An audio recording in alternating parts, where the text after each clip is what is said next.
How to delete GB on iPhone. To get started, go ahead and open up the Settings application on your phone. Once inside, scroll down and go until you find and tap on General. Inside the General menu, tap on iPhone Storage. Below this, it lists all installed apps, showing their usage size. Tap a large app you don't use.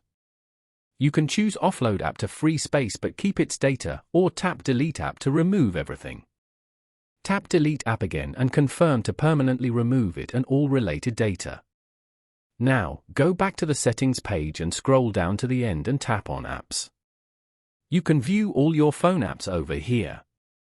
Then scroll down the main list to find and tap on Messages. Scroll down to find and select Keep Messages. Change this setting from forever to 1 year or 30 days, and tap on Delete to remove old conversations. To clear browser data, go to Settings, tap on Safari.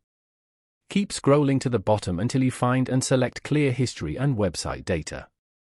Choose a time frame, like All History, and then tap on Clear History to finish from the menu that appears. Following these steps, you can easily delete GB on an iPhone.